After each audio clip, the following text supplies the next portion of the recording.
اور جو یہ سمجھتے ہیں کہ سب کچھ ہمارا بابا کرتا ہے، بت پرست بھی اپنے بتوں کی پوجا کرتے تھے، بت پرست بھی اپنے بتوں کو سمجھتے تھے کہ یہ سب کچھ کر سکتے ہیں۔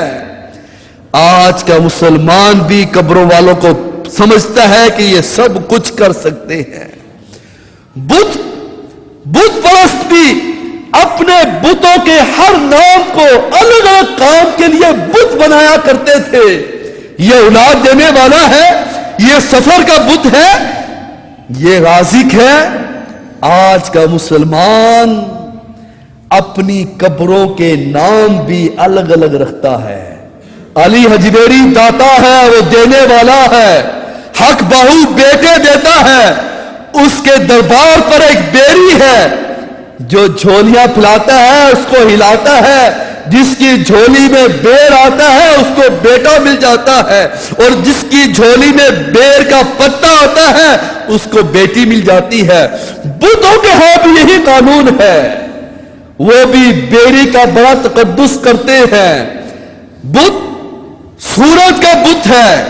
آج ملتان میں شاہ شمس کا دربار ہے، جس کے بارے میں مشہور ہے اس نے اس سورج کو سوا نیزے پر بلا لیا۔ میں ان کو کیسے مسلمان کہوں جن کا عقیدہ قرآن سے نہ ملتا ہو؟ اللہ کے ہاں وہ مسلمان نہیں ہے۔ جن کا عقیدہ قرآن سے نہ ملتا ہو وہ ملت اسلامیہ سے خارج ہے۔ ہم ان کو کیسے مسلمان سمجھ سکتے ہیں؟ میرے بھائیوں، ابراہیم کی سنت پر عمل کیجئے، اپنے آپ کو ابراہیمی سمجھیے۔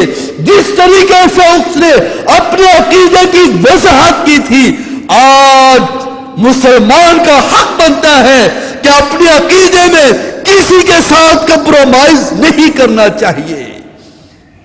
ہم کہتے ہیں نہیں، سب مسلمان ہیں۔